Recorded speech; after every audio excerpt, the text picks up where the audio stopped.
everybody. Welcome back to Ad America TV. Hi, I'm Maya Trainer. I'm one of the e-guides at Ad America, and we welcome our audience joining us online. We truly hope that you are doing well and staying safe amidst this outbreak. Well, anyway, for those of you who are first-timers here, hi, welcome to Ad America TV for the first time. Ad America is the U.S. Embassy's American Center. Our mission is to provide a space for young generations of Indonesia to learn more about the United States.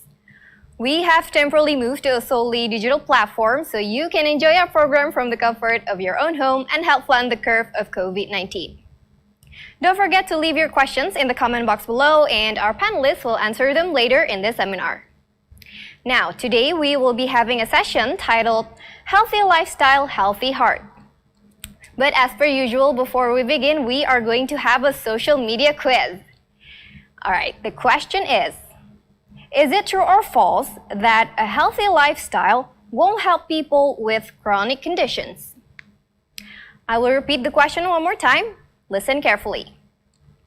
Is it true or false that a healthy lifestyle won't help people with chronic conditions? You can participate in this quiz through our social media comment section, and stay tuned till the end of this program to find out if you got the answers right. Now, one more thing before we begin, please don't hesitate to take a selfie, capture this moment, and share through your social media and let everyone know that you are having a great time with us at America. And don't forget to tag us on Instagram at ATAmerica. And now, without further ado, please welcome our moderator for today, Prisma Kinanti. Hi, thank you, Maya. First of all, good evening, good night, good morning maybe, or good afternoon maybe, because I know you're all watching from all over the world. But wherever you are, I hope that you are safe and healthy at this present moment. I want to say hi one more time and thank you for joining us here at America YouTube live streaming. And I promise that the next 1.5 hours, you'll be having fun and a discussion about healthy heart and also healthy lifestyle. But before we begin, I would like to remind you guys, if you have any questions or like comments or maybe anything, if you just want to say hi, please drop your comments in the comment section, wherever it is, down in the comment section below or on the sides of your screen. Before we begin, I would like to introduce myself first. My name is Prisma Kinanti, and I am a managing editor at Runhood Magazine, Indonesia's first and leading running online magazine. Now, I am going to introduce 3 speakers that are going to join us this evening. But before that, let me explain a little bit more about the topic that we are going to discuss tonight, probably in the next 5 to 10 minutes.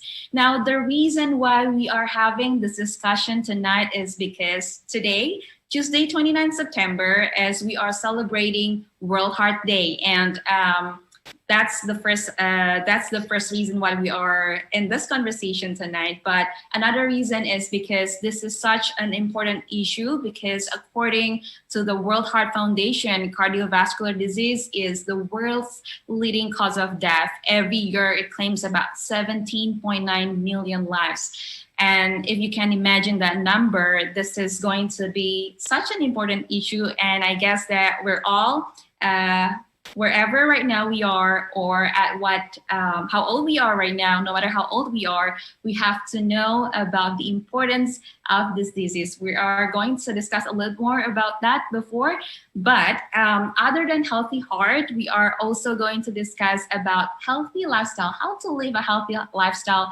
especially during these times of pandemic. So stay with us for the next 1.5 hours. Now, it's time to begin. I would like to introduce our first speaker. Joining us all the way from America, we have Dr. Rob Caras from Caras Healthcare. Hi, Dr. Rob. How are you? Good. Thanks for having me. How is it going there in America? Oh, it's good. The COVID is still bothering us quite a bit, but here where I'm at, it's not very bad, and everybody seems to be doing pretty well. Mm-hmm. Great to hear that. Dr. Rob, before we begin, I think the audience would like to know more about you a little bit. Maybe you can introduce yourself. Okay. I live in Arkansas, which is south and I have 3 clinics in the area, and we see about 40 to 50,000 patients a year between myself and a bunch of nurse practitioners and a physician assistant. And I've been doing that for the last 12 years. And before that, for about 12 years, I did emergency medicine. So I worked in the ER. And so that's where I'm familiar with people having heart attacks and things like that. So now I have a walk-in clinic and slash family clinic and do general practice. All right, but this is what's more interesting about Dr. Rob Caras. Correct me if I'm wrong, Dr. Caras, but you are also a heart healthy lifestyle and a fitness enthusiast who practices jiu-jitsu and yoga. Is that correct? Yes, I've been a little behind the curve with the COVID. I've been not training as much or not being able to exercise as much, and I can really feel it. My body really is sore and achy, and I'm just starting to restart working out here. So that's something. This has kind of helped me refocus on that I need to take care of myself, because health is wealth, right? Right, that's true. All right, Dr. Caras, we're gonna discuss more a little bit about your healthy lifestyle later on in the discussion, but we are going to introduce another speaker. We have Dr. Vito Damay, but he's gonna join us later on in the middle of discussion. So if you guys have any questions for him or comments for him, just please leave it down below in the comment section. We're gonna address it to him later on. And the next speaker, the third one that we have right now, he's not a doctor, but he's a running enthusiast. He's also the founder of IndoRunners, Indonesia's first and largest running community. And this is the most important, that he is also a COVID-19 survivor. He's right now at the hospital. Hi, Mr. Yasha Chatab. Mas Yasha, how are you?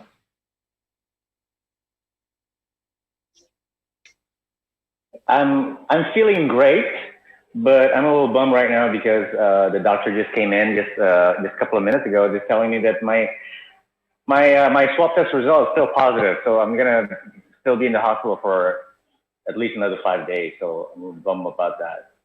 So, but I'm here for World Heart Day, and I'm gonna talk to you guys about everything that you need to know about, surviving this, and maybe perhaps why a healthy lifestyle has contributed to such, fast improvement, clinical improvement, Right. We're talking about running. We're going to talk about running. That's what we're going to do.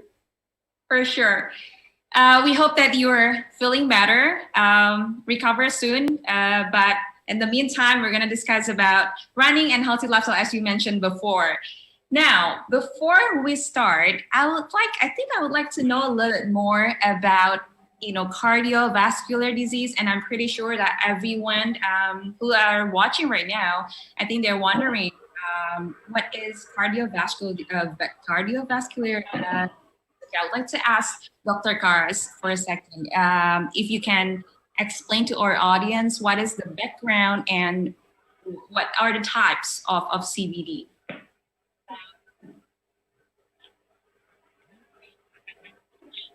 Arteries, and sometimes it's a slow accumulation which will cause problems over time, and sometimes you have parts that will break off kind of acutely, and those, when they do that, will cause a heart attack. So the arteries just get smaller and smaller. Sometimes a little plaque on the artery will break off and go further down. And then that's what stops the blood flow to the heart. And if you don't have blood flow to the heart, then it's called a heart attack. And you'll have heart damage from that. Okay. If we're talking about heart attack, is there any other types, Dr. Caras, about cardiovascular disease other than heart attack? There's heart failure as well. And sometimes that's usually when people are older, and it's usually precipitated by uncontrolled high blood pressure. The heart, I always give the example, the heart is like a pump. right? And I don't know, over here out in the country, we have hand pumps where you can pump water, right? Yeah. And so I say, if you have high blood pressure, my example is they call high blood pressure the silent killer because you don't feel it, but that's what can cause heart failure. So you're pumping and pumping. And if you have to pump harder, let's say your bicep is the heart muscle. You know, if you're pumping harder, that bicep's going to get big, but then it's going to fatigue and get tired. And that's what the heart does. It becomes big and then it doesn't pump good and it wears out. And that's congestive heart failure. So that's heart disease as well. Mm-hmm. Okay, if we're talking about the level of cardiovascular disease, what would be the early stage of the symptoms? Well, you know, a lot of times you don't feel anything, right? And that's the problem because it doesn't hurt. It's not causing pain like tooth pain, right? If you have tooth pain, you go get it fixed. But if your heart's getting out of shape and your blood vessels are getting out of shape, you don't feel that, you know, until you have an acute event where maybe you have a heart attack or maybe you go into heart failure. So that's kind of why, you know, it happens so easily. I mean, one thing would be you would be deconditioned. You couldn't walk up a hill or you couldn't mow your lawn or something like that. But those are some of the symptoms you would have.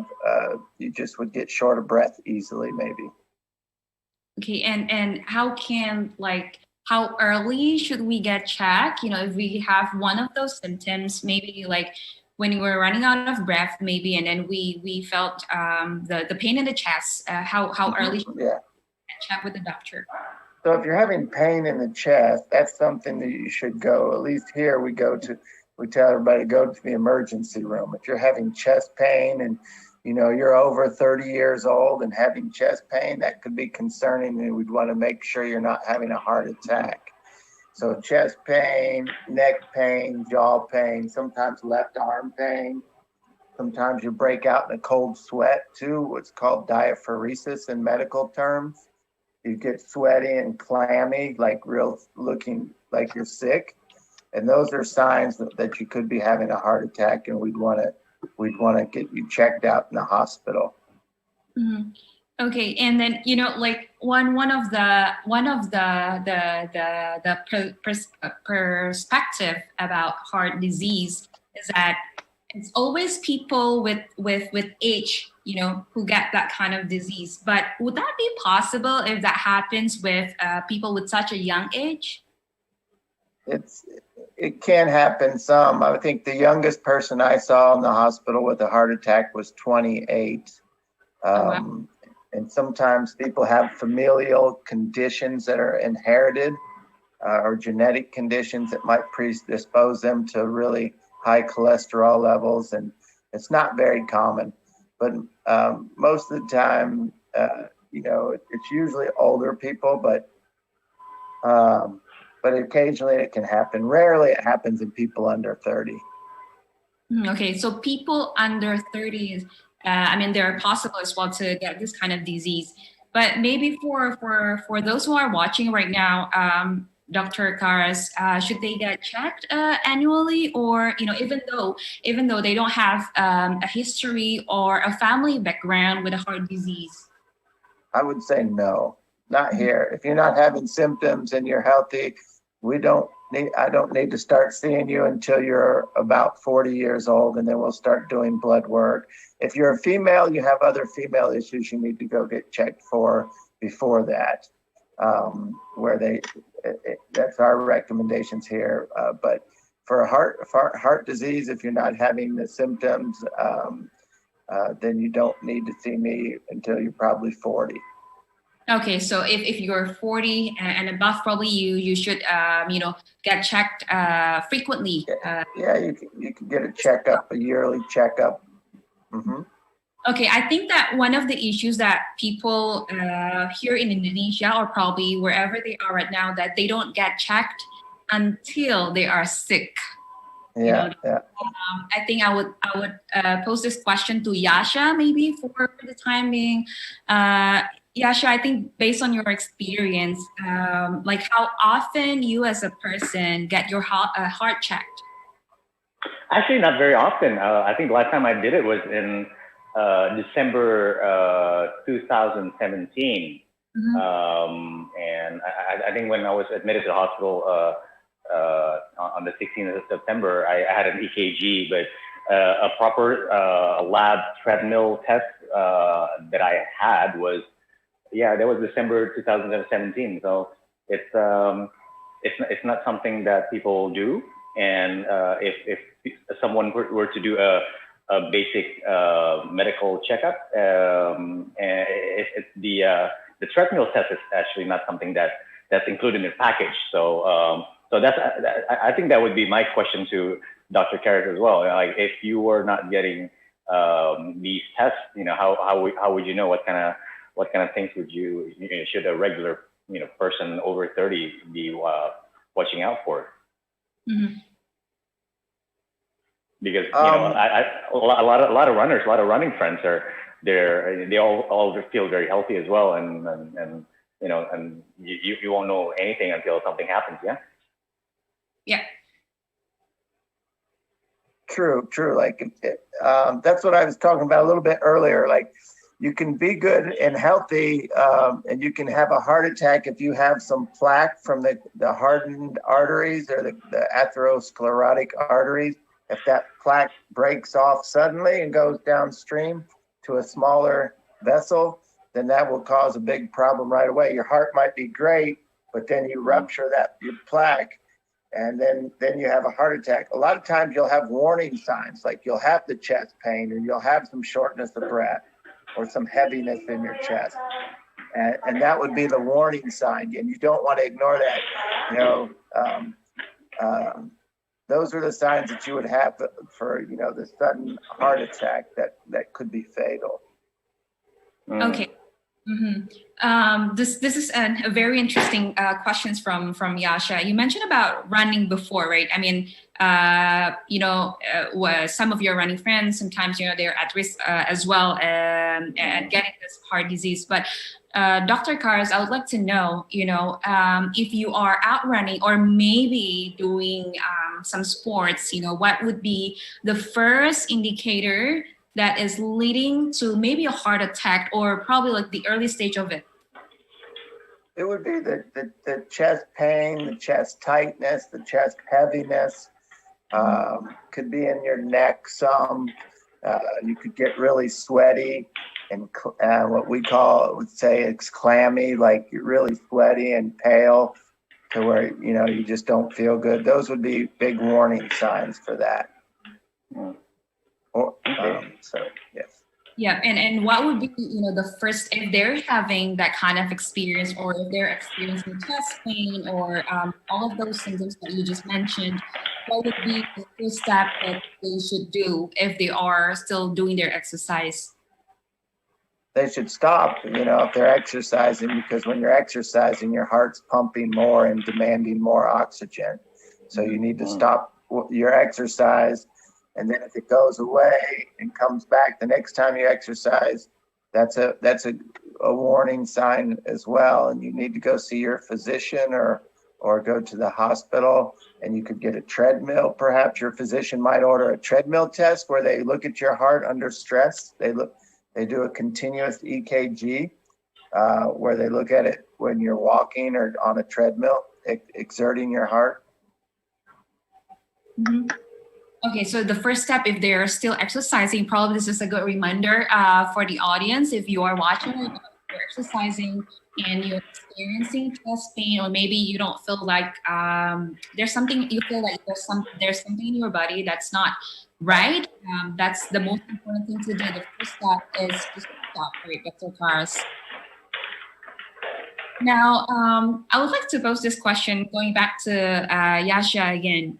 Have you ever felt that symptom, not when you're running, but, all of those, whenever you're above 30, have you ever felt that symptoms that Dr. Karras mentioned before? Any chest pain, anything that you felt that is not right with your heart? Yeah, well, I've been above 30 for a while, so so that's kind of funny. From the way I'm currently 44, but I think ever since the running watches become more popular, and then it actually has a heart rate monitor.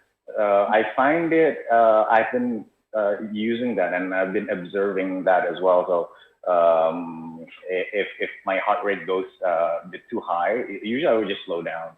I mean, you just have to be aware of it.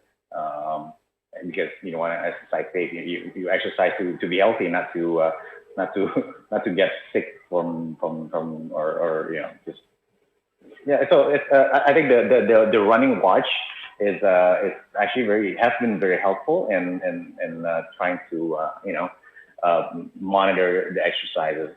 But then again, it's still I think the issue in Indonesia is most people are actually not exercising rather than exercising. A lot of people, I think from the data that I've read before, is the sedentary lifestyle in Indonesia is the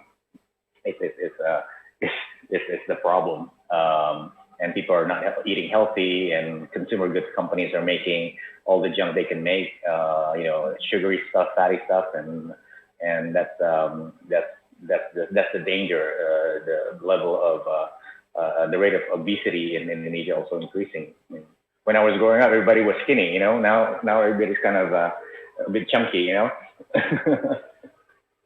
Right. That's an interesting point you raised there, talking about, one of the reasons of people getting diseases, probably heart diseases, is probably because like most of the people probably here in Indonesia or probably wherever in the world, they're not really into get to move their body, Is there really one of the causes, if you can say, one of the cause of getting a heart disease?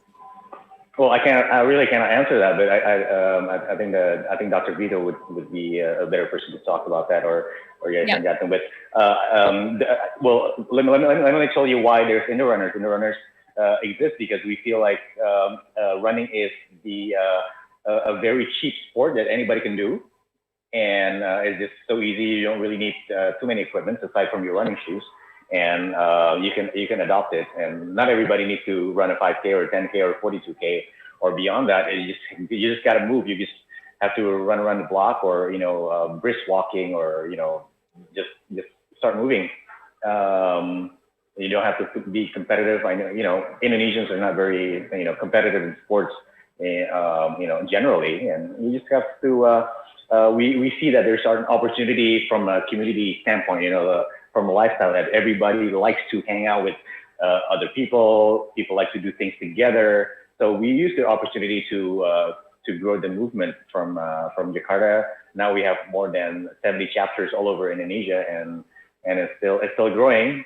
Although we're still in the pandemic, but it's good to see the change of lifestyle. There was this lifestyle didn't exist before, and now it's there.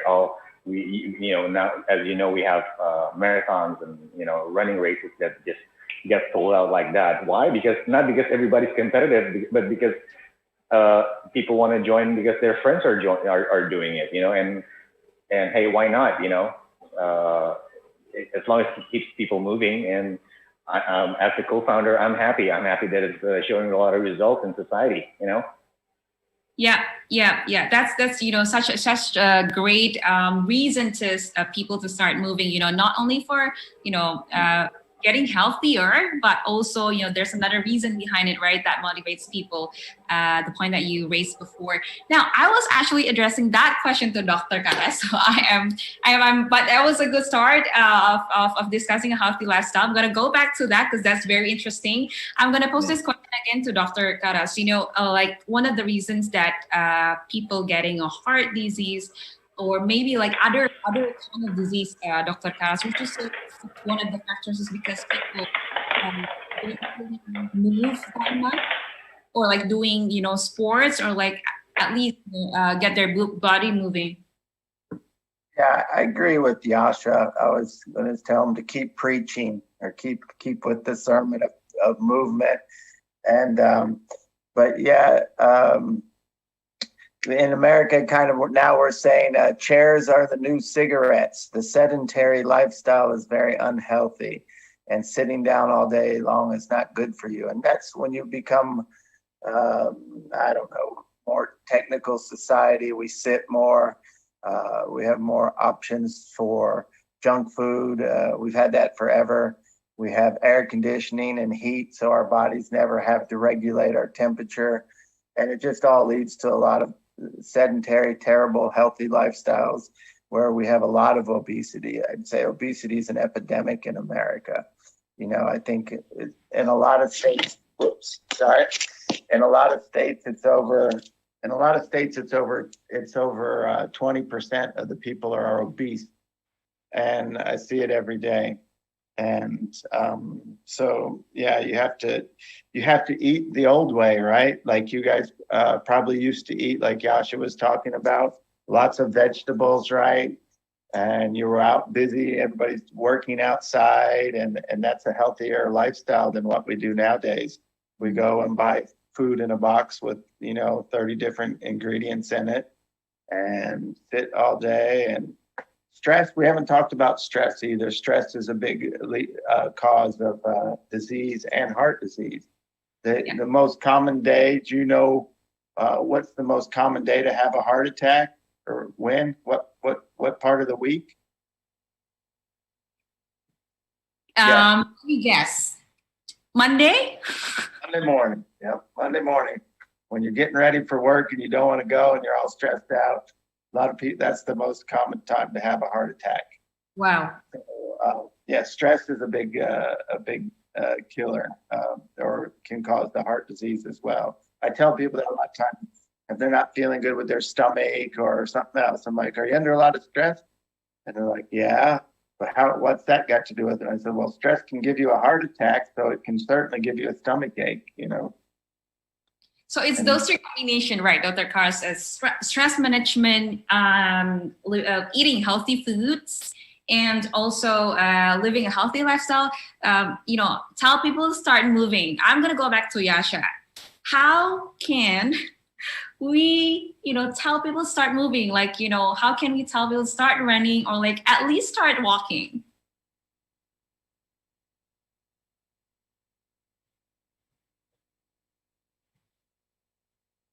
Yasha, you still unmuted? I think social media has really helped people get going. It's actually quite amazing.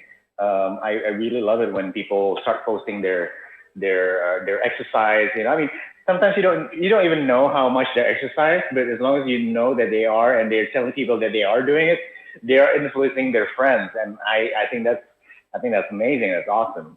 And I hope they keep on continuing that, and it's not a trend. Well, the current trend during the pandemic is that people start biking, around, which, I guess a bit silly in a way, but it's great. People actually start moving, but it's just being still being positive for COVID right now. I'm just worried that people overexert themselves too much, exercising too much, beyond their capacity, because that's actually very dangerous, and them getting their immunity down. But as long as they do it in moderation, I think that's great, and I hope they continue even after the pandemic. Great. Thank you for the sharing. That is so true, that people here, if I can tell you a little bit more, Dr. Karas, of what's happening here in Indonesia, especially here in Jakarta, the good thing about the pandemic is that more and more people started, going out and exercising. And one of those exercises is probably biking or like cycling. Can you tell us a little bit, probably how it looks like in America right now? It's funny. It almost varies by state. If you're in a conservative Republican state, we're a little more free, where we get to go out and do more things. If you're in a Democratic state like California, New York, or Michigan, you're a little more controlled. They're not going to school. My kids are going to school. So America is a huge country landmass-wise. So it varies. We have almost like little countries, right? So here in Arkansas, people are out and about, and when we're outside, it's pretty good. People aren't wearing masks when we're outside, unless we're really close to each other. The kids are going to school, but they wear masks at school. But there's a lot of people being outdoors walking on our trails. We have a lot of walking trails and biking trails, and all those exercises are really good. Like sometimes it's hard to start running, Yasha, you know, if you're depending how out of shape you are. So a lot of times I'll encourage walking, and there's a lot of studies showing that especially for women, walking is very good for your heart and really decreases your risk of coronary artery disease and heart disease. And so walking's a good start. And that goes into the point too, you want to do something that you enjoy doing, whether, you know, if you don't like it, you're not going to do it long. I joked that when we did our trial run on Friday that I'd rather get beat up or take a beating than run. I like to do jujitsu, which is wrestling, and it seems like I can do that. I can't be lazy, and I'll get a good sweat. My heart rate will go up. And then a lot of times I'll tell patients too that try, like if they don't want to run or go to the gym, a stationary bike. Here in America, we have a lot of stationary bikes. And there's a good study out from a Canadian university on a 10-minute bicycle exercise program that's as good as riding your bike 50 minutes. And the difference is it's like instead of a steady state, just 10 minutes at the same pace, you go 2 minutes at a normal pace, and then you do a 20-second sprint. And so you do what's interval training, which you guys probably do sometimes in running, where you'll sprint for a little bit or you'll run hard for a little bit. And that variation in your heart rate and getting your heart rate up some and then back down, that 10-minute bike workout, they study showed were as good for your diabetes and as good as for your cholesterol as riding for 50 minutes. And so it's a nice, and I always try to tell people, you can always find 10 minutes in your day, you know. It's not hard to find that. And that's the good thing about running too. It's inexpensive. You just go outside and start running. I mean, in theory, you don't even need shoes, right? Yeah. Right. So rather than, only, getting your body moving, the most important thing is that what's more important than that is that do something that you love, right? Either running, walking, like jogging, trail running, trail walking, probably. Do whatever you like to get your body moved.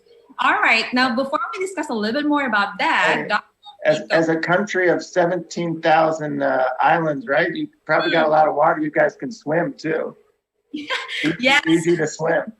Right. Swimming is a good exercise too, right, Dr. Karas?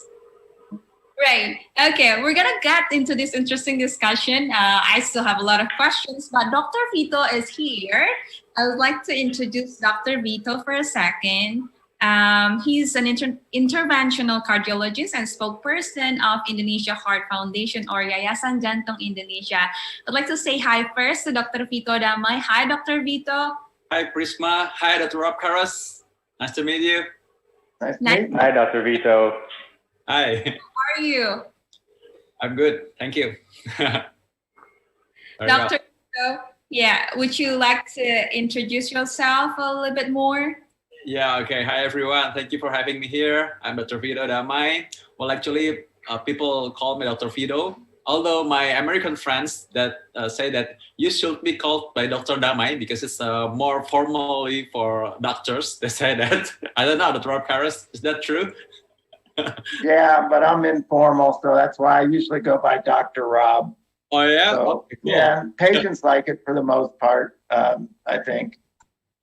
Yes, so I'm working in a hospital. I'm an interventional cardiologist. So, and so it's still dealing with the man putting a stent in the coronary arteries, if you know coronary arteries, and then I will explain it later.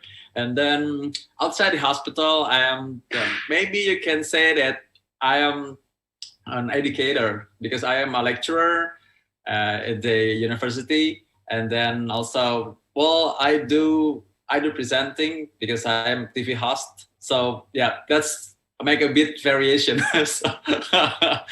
in my life, and I enjoying it. By the way, Dr. Rob Karas, my friend said that emergency medicine is very cool because in Indonesia we don't have it. emergency medicine. We don't have emergency physician. And then she often say to me that if you become an emergency medicine, you will be enjoying life very much, because after the shift you can enjoy your life, not just like you cardiologist, because you have to visit your patient in hospital and then you have to wait for your patient. Yeah, on call. All the time. Yeah. I used to. I don't do it anymore. But in emergency medicine, I would only work 10 days a month. I'd work 10, 12-hour shifts. So I'd have over 2 weeks vacation every month.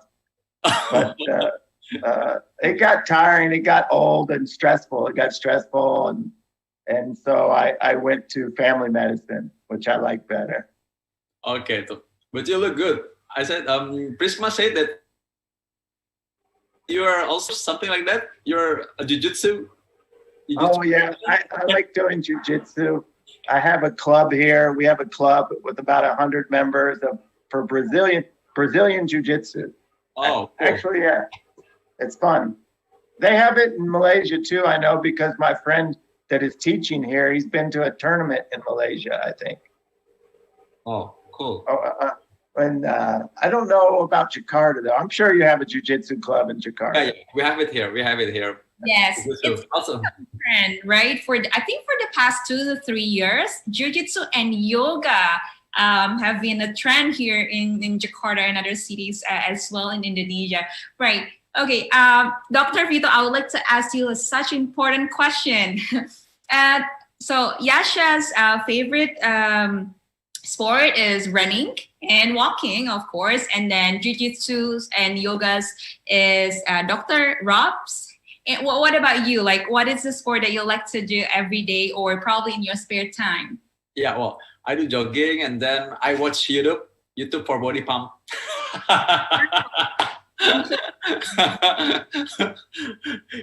Because I prefer that body pump and then doing jogging, because whenever I do that, I can relaxing my mind and then I can do my solitude. I mean, without any interference from anyone. So I think I have my me time when I do it alone. Yeah. So you're having your time, like you're in the zone, yeah? when you're doing your body pumps. Although I'm not as professional as Yasha, maybe. Yasha is very good at running, maybe, because it's actually safe you now. You're safe survive from COVID because of your sport enthusiast. I believe that. Yeah. I do believe that as well, actually. I do believe that my recovery couldn't have been this fast if I didn't maintain a healthy lifestyle. Yeah. Privilege. Yeah. Talking about sports, Dr. Vito, and in the healthiness of the heart, like how much does sport or like at least like get your body movement contribute to your heart condition? Well, actually, I want to adding something for your heart. This exercise is not just improve your immunity, because our immune cells will need good circulation to go through our cells and then to do their job, to defend our body from the virus, from bacteria, from another agent. Beside of that, our heart collaterals it's actually like a very small arteries. It's like a blood vessel to feed our muscle, our heart muscle. So whenever if something happened, if you got a heart attack, people if they do sports frequently, they will have a higher survival rate than if people don't do anything. So yeah, we can say that actually heart attack could happen in athletes, in young people, but the survival rate will be higher in that kind of people if you do sports frequently, exercise frequently. Okay, Dr. Vito, I think we would like to know more about it. I think we have a presentation to hear from you. Yeah, actually, it's actually a visual, so we can discuss more, because if we just talk, some people will not they can imagine what I'm saying about coronary artery. So I would like to go and solve it for you. Yeah. Yeah, sure. Yeah, our friend from YJE maybe can share the screen. Yes, Rahmat. Okay, thank you very much. So I want to, yeah, it's me. I want to share you in the next slide. There is a true story about obstructive coronary valve. So it's the heart attack of the young female. So you can clearly see that if the blood vessel contact and then it's really intact, you can see that it's really good there. And then it's 1% occlusion in the coronary vessel, 100%. That's the difference. I want to see you. I want to show the next slide. Go to the next slide, please. So, contrary to popular belief that coronary heart disease or cardiovascular disease is maybe not that dangerous, because of now you still have COVID-19, but actually CVD is #1 killer till now. And then if you just adding cancers and other respiratory disease and also diabetic, actually they cannot beat CVDs as the #1 killer. And then it's the same for the women. So go to the next slide. Most of the people say that if you're women, you will not having cardiac disease. I mean, you should afraid for having a cancer from your breast, also your cervix, but actually it's not, because the #1 killers is still heart disease for males and then females. But the difference is for men, maybe you don't have menopause. Not maybe actually you don't have menopause, right? And then in women, actually you will have it mostly after you have menopause. So you have to be careful. Yeah, after this, next slide. So how does our heart works? Well, we don't know actually how the heart works if you don't really see that. But it's the animation, and you can see that the blue color is blood pumping to the pulmonary circulatory.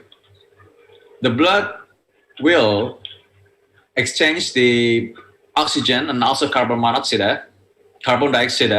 and then they make it like a clean blood, you can say that, and then the blood will through your heart and then pumping to your whole body. So that's the main function of the heart. Go to the next slide. What happened if your heart have the obstruction in the coronary vessel? Because the coronary vessel is actually blood vessel who feeding your heart muscle. So if something happen and then it's get occluded, the fatal things can be happens. So you can out from this work immediately.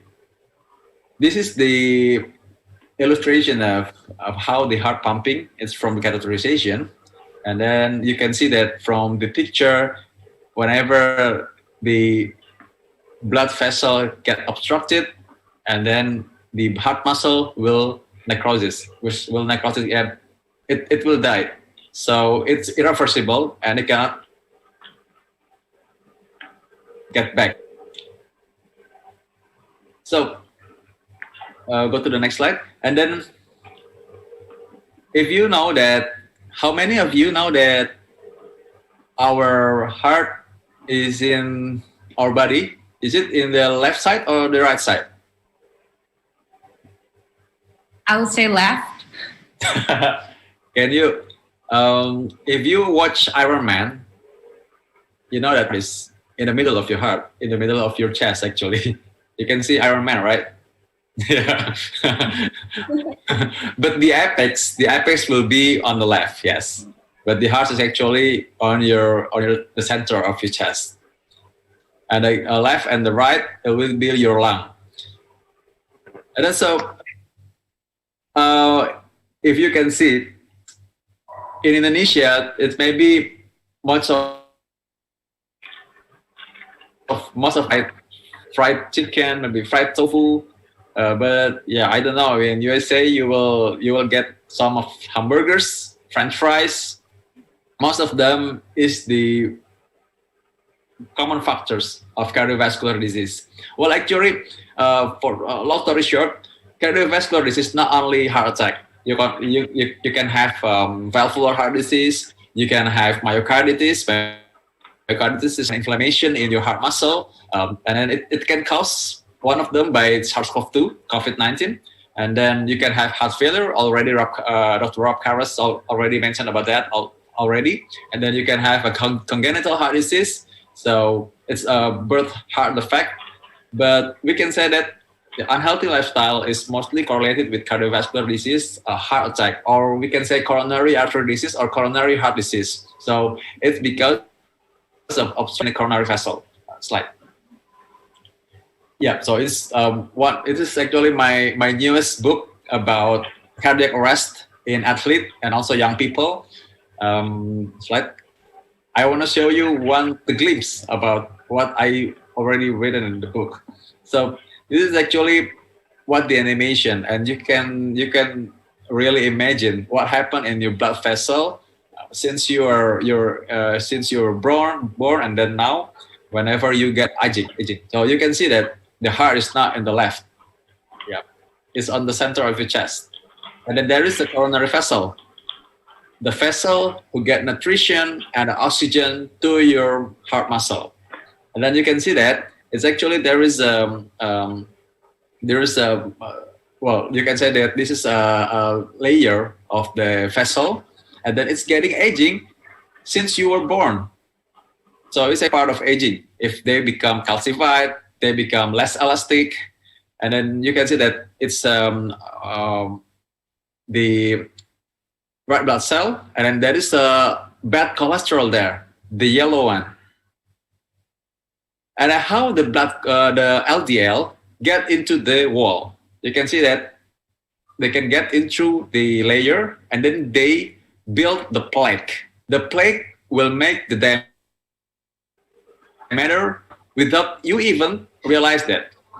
Maybe some of them will realize that, oh, I'm getting tired easily, or I'm catching a short of breath, or something, or most of them will have just like angina. Angina is a chest pain, but most of them just like feel, well, actually I don't feel anything until whenever maybe play tennis, play basketball, or they may be riding a bike, and then there's a rupture plaque. Dr. Rob Karras already mentioned about this also. So it's like the blood will get clogged, and then they obstruct the oxygen and the nutrition for coming for a heart vessel, and game over. Sudden cardiac death is one of the fiercest, one of the killer of men and also women. And I want to warn you about what we call skinny fat, because maybe, well, not every people look as sharp as Yasha, the semi-professional, and then not everyone will look six-pack like Dr. Rob Karras. But if you just like look average, or not so athletic, you're not get six-pack, but you're not also thin, but yeah, you're average. And they check their LDL. Huh? What's come? The LDL is very high. How they cannot mention it because they feel that I don't feel anything. I don't feel headache. I don't feel my neck feel like clutched. So I think I'm normal. So LDL will give you no complaint at all until you get heart attack. So you have to be careful. Slide for the next slide. Yeah. So this is about central obesity. I don't know what do you think in USA and then in the country, but in Indonesia, more than maybe we can say 30% people are central obese, and then the difference is if you are European or you're Caucasian, people will so big, but in Asia, maybe you not look so big. It's just your stomach, or it's just your belly fat go outside, and then you can see that actually it's one of the most common risk in cardiovascular disease, because it will bring another friend of them, diabetic, hypertension, and then dyslipidemia or hypercholesterol. Yeah. Slide. To the next slide. Yeah. And then what can we do? So most of the influencer will remind you about how to eat healthy. They will remind you how to exercise regularly. But less often, or they may forget that we have to check our heart. So medical checkup, just like Dr. Rob Karros do that. You have a clinic, right, Dr. Rob Karros? Yep. We have a clinic. Yeah. Yep. So you got your heart check, you got your general medical checkup before you even got sick. So it's really important to get your health check, just like if you have a car and you have a motorbike and you get routine service, because you can detect the coronary artery disease before it become a heart attack. You can go for ECG, you can go for treadmill tests to make sure that you're fit enough to do marathon and compete with Yasha. You can do echocardiography if you feel that I'm easily too tired. I'm feeling like I'm often catching my breath, but you want to make sure it's it, and you can go for CT scan if it's more advanced. But the ECG and treadmill test or echocardiography is very basic, and you can go and you can check yourself before you go for marathon, before you go for riding your bike, before you go for sport or exercise, and then you can detect it earlier, and then you can decrease your risk for have a heart attack or sudden cardiac death. Right, that's the next. Yeah, so this is one of the thing I do recently, weekly, every week. I mean, this is the heart, and then it's pumping. If you want to see if there is a coronary artery disease, and then you can screen it also with ECG or the treadmill. After that, you can go for catheterization, and then catheterization is actually, we can do it also in the wrist, old school method. We go for the inguinal and the our legs, but we are not doing it anymore. We do it from the wrist, and then we can get a thin tube, elastic tube, a very long tube, and go through directly to the heart, coronary heart vessel, and we will get the contrast fluid to get it to the coronary vessel. And then the black thing there, and then the coronary vessel will be seen more clearly. Yeah, and if there is an obstruction there, we can see it also. You can see that there is some part of the contrast. There's no contrast, cannot fill in completely. So there is an obstruction. So we inserting, there is a wire, a thin wire, metal, and then, well, it is simplified version, but we can inflate the stent. It's a metal to open the obstruction, and then the blood will be fluid, will be getting more a good flow. Yeah. Slide for the next slide. But don't wait until you have to go in the table and see me. Yeah. Yeah. Slide. Yeah. Please go see Dr. Robert Karros. Dr. Rob Karros will detect all the way. They will detect the coronary artery disease, will give you advice to live healthy, and then you can go exercise regularly, just like Yasha, and it will give you a happy life. And then it will be good for your heart, and will good for your family also. Yeah. Please go for Q&A. Right. Thank you so much. I have a question, Dr. Vito. I have a question actually. Yes. I was particularly interested in the slide that says heart examination. So as I mentioned before, last time I actually had a treadmill test at a lab was in 2017. And to be honest, the reason why I was doing that is because IndoRunners had a collaboration with a partner as a lab clinic testing center, and that's how I went there.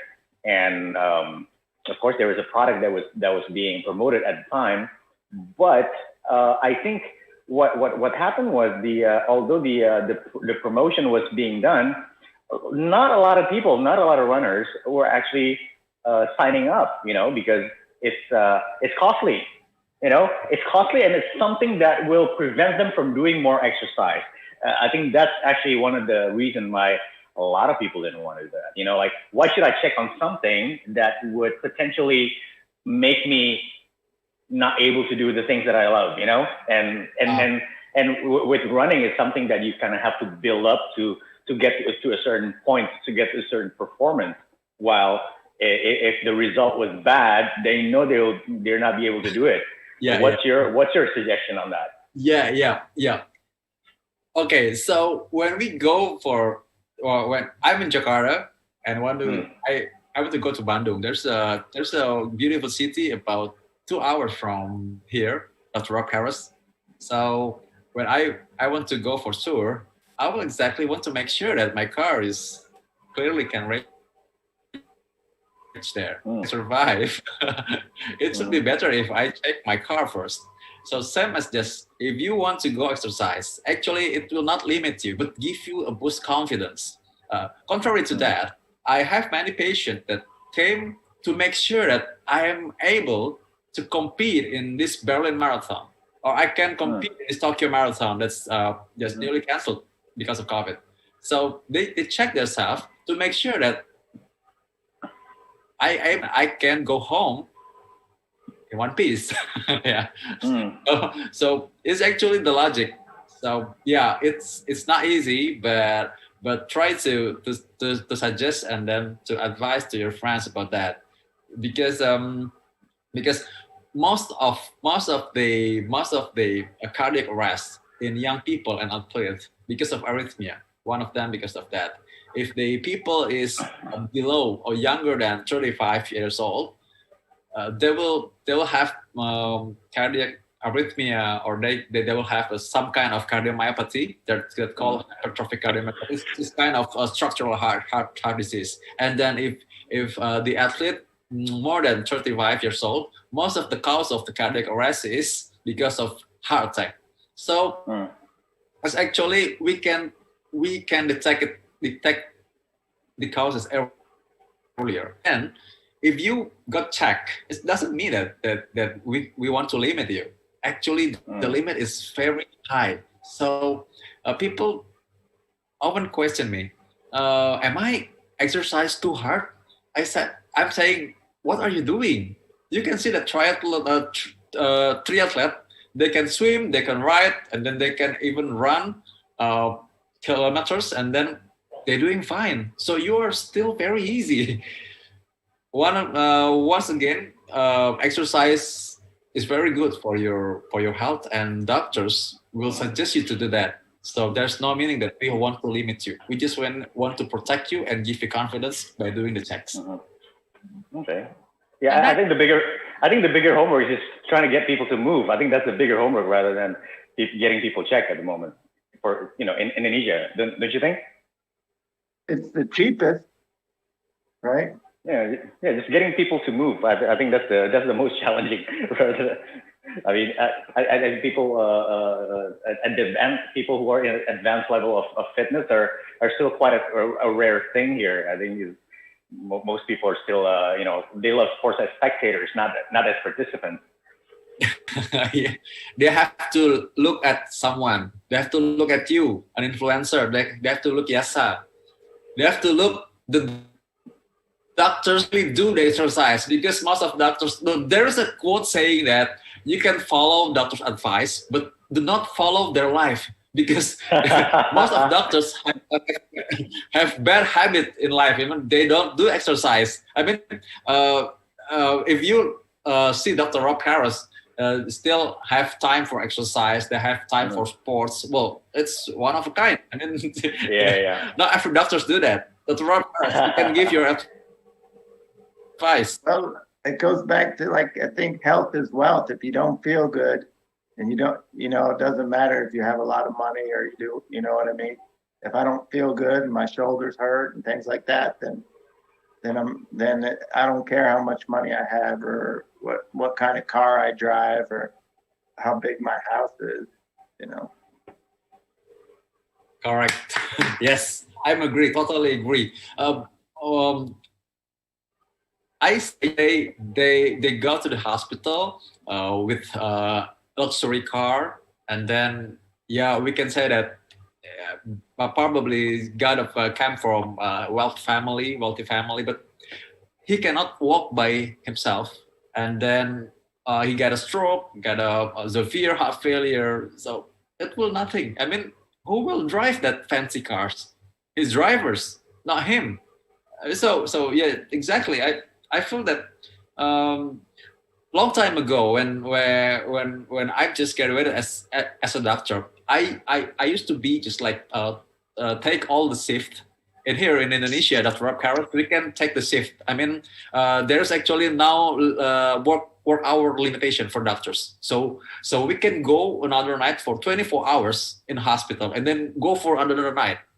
And then, I feel very bad because when I go out of hospital just for catching my breath for first time, and then I saw common people go running. I see that, oh man, what a life! I become very sad. But my wife said that if you're not happy, don't do it. So okay, I'm trying to limit my work hours, and I feel better after that. So yeah, I agree with Dr. Rob Carrot. Yeah. My wife yelled at me for doing this talk. She said, when you say yes to that, you got to say no to something else. Oh, cool. Yes. You have to, yeah. you have to, you have to watch your boundaries. And this has been a good reminder for me to take care of myself. And so it's been good. That's one good point about getting on here. Yasha, you talk, you're the preacher. We got to keep moving and keep exercising, and the prevention, in American or English, there's the saying, an ounce of prevention is worth 1 pound of cure. Yes. Yeah, so it's good to prevent rather than to cure something, right? Now, going back to, like sports and healthy lifestyle, maybe, I think like other than influencing people, like if you want to really start to get your body moving, I think Yasha has a good advice on that. Like if you can share your experience, how you started running. Oh, me? Yes. I wasn't very sporty before, actually. I think in 2008, I decided to quit smoking, and I mean, like most Indonesians, I smoked before. I had been smoking since I was in probably 15, and I quit in 2008. And I realized that I had to find something else to replace that habit, and I actually tried diving, but then I learned that it was too expensive. So I was like, all right, what's cheap? So I started running. And okay, cool. So it's that kind of mindset, that I have to create a new habit in which I should be passionate about and thinking about it all the time and trying to improve. And that's actually how I got into running. And I guess the thrill of creating a movement in Indonesia was something else that got me even further down and just creating a lot of programs and growing the movement all over Indonesia. Yeah. How would you recommend people who would like to try? I mean, try running probably, or like jogging, or probably as simple as walking? Yasha, like how long would you recommend people if they want to try it for the first time? Well, first they have to like it first. I mean, I think before you usually when I tell people, I don't go into technical stuff. You know, I tell people, you know, you should go shopping. You should go like the fanciest shoe that you want to wear when you're running. You want to, you know, when you take your selfies, you want to post your social media stuff. You got to look your best, and you got to look stylish, you know, because this is a new habit that you want to do. So you got to love it first. You know, you pick out the best wardrobe. You know, if a girl should take out the, you know, the stylish and sexist thing that they can look good in. You know, so just things like that. You know, because again, it's in this current society, it's really important to you know, for people to show themselves to the world. You know, it doesn't matter how many people they you know are following them. You know, they just kind of want to present their best to others. And I strongly encourage people to use social media for that, and show it off. You know, inspire their friends. Just close the circle. You know, I don't care. You don't have to have a, you know, 5,000, 10,000 followers to do that. You know. So everyone can be a good influencer, right? Yasha. Yeah. Each person going to be an influencer to another person, and that would already be enough. You know, that would already be good enough. Yes. Yes, sir. You should tell your story more. I mean, if you don't mind, next time you have to tell the story about how you quit smoking and then you start running. Because actually scientifically, because scientifically, it's actually one of the methods why and how we urge people to quit smoking. Because actually smoking, well, long story short, smoking will trigger our satiety center in our brain. And then after we quit, we have to replace it, just as you told, as you told us. Because after you're running, actually it's the same trigger to trigger our satiety center, and it's actually very good. I mean, it's even better than you smoking. So yeah, that's good story. You're really an influencer, because influencer will inspire people. Yeah, so it's no need a lot of followers, because if you have a lot of followers, you're a celebgram. Yeah. You maybe. Right. Okay. That was like Yasha's story about how to get into his body moving. One of the ways he's into running. Dr. Rob, what got you into jiu-jitsu and yoga? I did Taekwondo for like 20 years. And then when my kids got older, I stopped, or when I had my kids about 14 years ago, I stopped doing everything for a while. And then I wanted to start doing something again.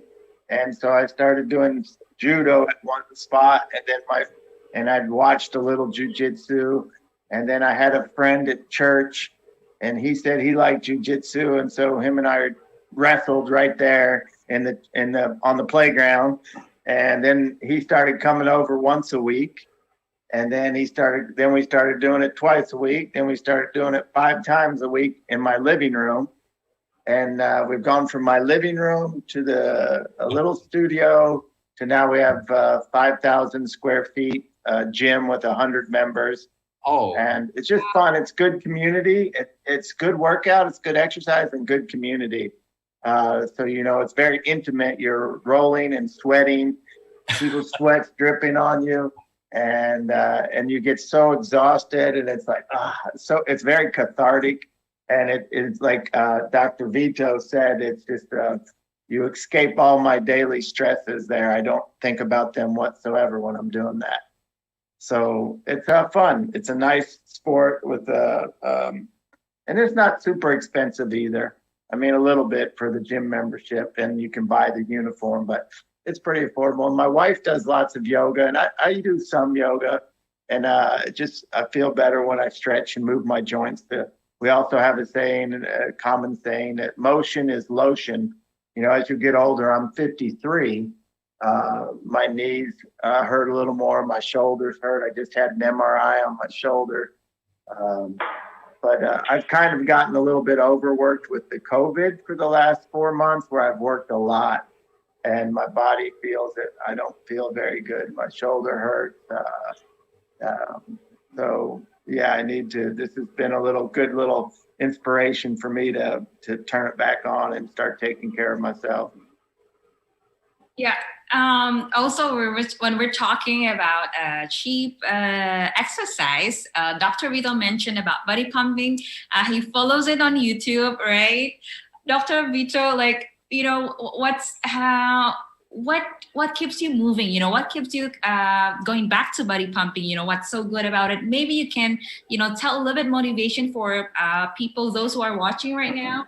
All right, it's fast and easy, because we just watch the instructor and then we just follow him. I'm sure that every people will have their own way to get healthy. It's just a way because of my circumstances. I have a duty on call. I have a hospital to visit. I have another activity that I want to have myself keep moving. But I'm believing that keep moving in our daily routine is actually not enough, because you need to strengthening your muscle. You have to get the aerobic exercise, because exercise and your daily activities is different. I mean, if you keep your health, if you keep your body moving while you're doing your daily routine, it's actually you're not sedentary. But if you exercise, it's another definition, because exercise is not same with your busy with your daily routine. So I'm trying to do the exercise as effective as possible, as fast as possible. So I am looking for the YouTube, and then I see that okay, it's very good because it's very efficient. So I just do it. But actually, I'm hoping to do running more, just like Yasha, or maybe someday doing just like jiu-jitsu, like the throw-up. I don't know. Maybe if I like tenure as the throw-up carrots, I will do it. Yeah. I didn't start till I was 44. I didn't start doing it till I was 44. So yeah, you guys have time. Okay. Hard and oh well. We've got a few questions here from the audience already. The first question is coming from @Rimsky00 from Instagram. This is for Dr. Rob. You mentioned that heart disease is genetic, but if someone in my family has it, but I try to maintain a healthy lifestyle, does it mean that there's still a chance for me to get heart problems? I think I'll defer to the cardiologist or the specialist, Dr. Vito. I'm going to give that to him. Okay. Sorry. What the question again? Sorry. Can you repeat it? Okay. Dr. Rob earlier mentioned that heart disease is genetic. For you, Dr. Vito, if someone in my family has it, but I try to maintain a healthy lifestyle, does it mean that there is still a chance for me to get heart problems? Okay. So, yeah, the two reasons why we can call it heart disease is a hereditary disease. One of them is genetically. So genetic will cause your vessel, the coronary vessel, will be prone to obstruct more than if you don't have the genetic. It's actually analog with athletes. If you are a talented soccer player, you will become a better soccer player than your other friends if you can you give the same exercise, same training, exactly same training, same exercise, but you become a better player because you're talented. So if you have a genetically heart disease, so maybe you will be prone with a smoke or hypertension or diabetic. But if you got that disease, if you have healthy lifestyle and you have your diabetic but you control it, or you have hypertension but you control it, well, actually your chance to have heart disease will less. It's lower. Much lower, I would say. Yeah, I don't think it's not a lot of genetics with heart disease. But I didn't. I think you paraphrased my statement a little bit that it's a genetic thing, and I would say most diseases aren't genetic, and you can be a little predisposed that makes you a little more likely, but not a lot. It's a lot of what we do. We control our health. It's not genetics. I think a lot of, or sometimes it gets sold that genetics are everything and they control our health. But I think we control our health more, or you control your health. Yes, agree. And that is come to the second reason about hereditary disease. It's not actually hereditary by genetic, but there is a habit that you pass through your family. So it's because you have same habit of sedentary lifestyle, you same habit to eat sugar, you same habit of smoking. That's why in the family you have that heart disease.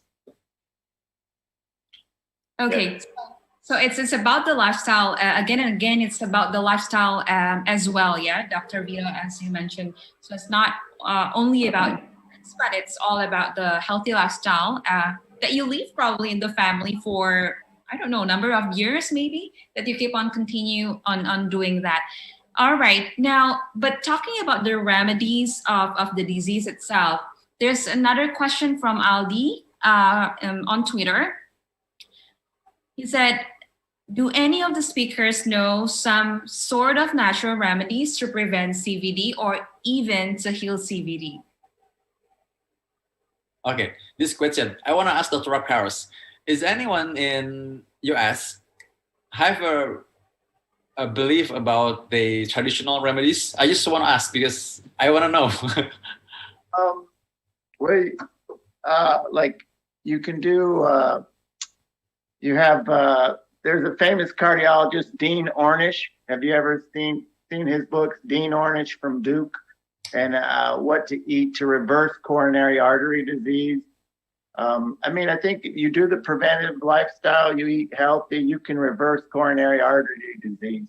I think they've done studies on people who had known coronary artery disease, and then they get cancer and lose a lot of weight, have an autopsy or something, and their coronary artery disease is reversed because they've lost lots of weight. Or Dean Ornish is a famous cardiologist in America that has books on reversing cardiovascular disease, on like better diet, basically what we're talking about, a healthy diet, healthy lifestyle. And yeah, you can reverse it. I'm sure Yasha probably had some heart disease before he quit smoking and started running.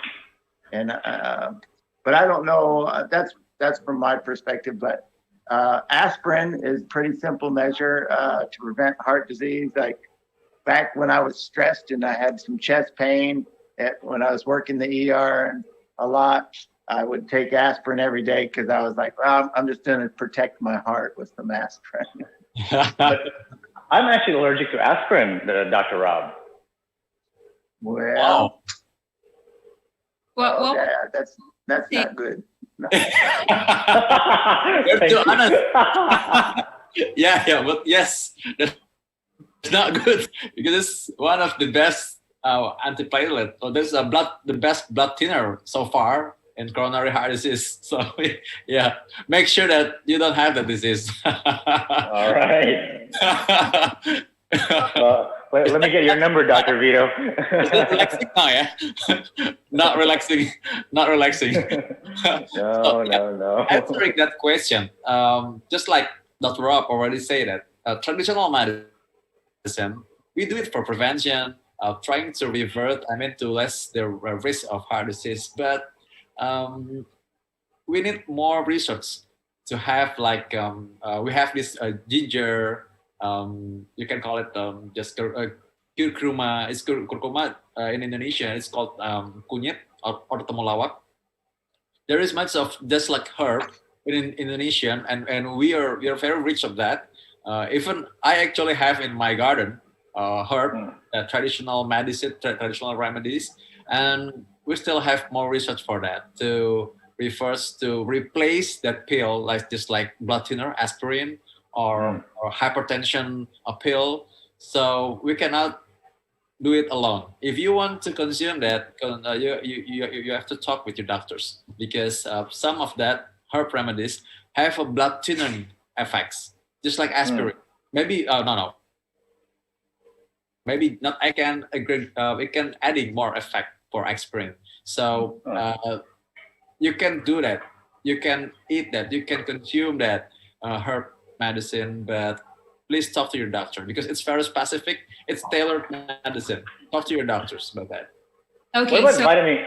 What about vitamin E? Doesn't vitamin E? I'm sorry, it's not an endorsement. I just happen to have a lot of vitamin C. Yes. Does vitamin E actually thin the blood?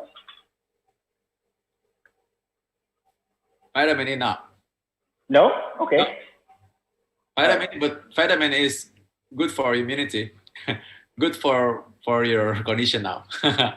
Okay. That means going back to the point where it's better to prevent than to cure, just like Dr. Robkar has mentioned before. Now, talking about prevention, we've talked, for about almost 1.5 hours, how to prevent is through doing some exercising. And exercise is also a good way for stress relief, because Dr. Robkar has mentioned before that stress could be a trigger to having a disease. Now, there's a question regarding this. This is for Yasha. This is about runner's high. I think I can probably explain a little bit about runner's high. So it's the feeling, it's the good feeling that you got after running. Now, the question from @Fina Alatas for Yasha is that I heard to feel runner's high is hard to describe. Have you experienced it, and do you have the words to describe the feeling of it? From what I know, that's just endorphin, really. I mean, and you actually get it after each run. So it's not something that is hard to achieve. You just kind of have to start doing it. And I think when people start running, and they're still not used to it, you won't feel that immediately, because I think, okay, here's the thing. A lot of people try to run to be fit, but before that, they have to be fit to run first. So once you get that balance, when you get to a point where you're fit to run, I think that's when you start to feel that runner's high, rather than like, oh, my feet's killing me, or I'm out of breath, But when you get all of that out of the way, when you're already running comfortably, you will get that endorphin kick, when you will get that high, and you will love it, And I think it's not only after running, right, Yasha? I think Dr. Vito experienced it, Dr. Robkar's experienced it, and I experienced it as well. I mean, it happens after you finish exercising, right? Yeah. Hey, it's overall, as long as you don't overexert yourself, you will enjoy that. But of course, if you run in the morning, if you run 15K in the morning, you're gonna be grumpy all day, So I would never do that. Yes. Yeah. Okay, I think we're almost running out of time, but I would like to give you guys, these three gentlemen, an opportunity to, promote a healthy heart and healthy lifestyle in 3 words. Okay, 3 words. I would like to start with, okay, drum roll, please. Yasha. No, let's talk about Dr. Rob. He's the native speaker. Come on. That's reason. 3 words. Okay, that's fair. That's fair. 3 words.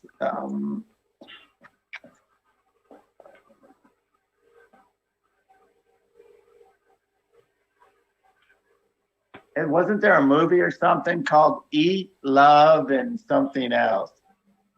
Eat, Pray, Love? Eat, Love, and Exercise. Maybe that. How's that? Okay, so eat, pray, love. So eat healthy. Yeah, there you go. I'll take that. That'll be my 3 words. For your mental health, and love, spread love, maybe. Dr. Robkars. Yep, that's right. Eat, love, and pray. That's what I agree. Love and pray. Spiritual health, mental health, and physical health. Okay, thank you for that. Dr. Vito. Yeah, well, because you already take the good one. It's already taken. Well, actually for me, you can have joy, sleep, and eat. Maybe because you can have joy That's for really good too. Sleep. We didn't talk about sleep, but I agree. Sleep is very important. Yeah, sleep. Because, yeah, well, you have joy with everything you do. Well, actually including exercise. And then eat because most of your time, all the people, all men, all women, us, we eat. We eat for healthy, we eat for live. So eat is very important. And then sleep. Yeah, most of people maybe forget to sleep. So after this, have a good night. Sleep, eat, and... How about this? Okay, Yasha. Yeah, how about run, sleep, repeat? Run, sleep, repeat. Okay, so sleep, run, repeat. All Sure. right. I think those 9 words in total are really good to get people moving. I think to tell all of the audience here that we have to start living a healthy lifestyle for a healthy heart, because heart is the core foundation of your health. Thank you so much. It's been a great, fun, and exciting discussion for 1.5 hours.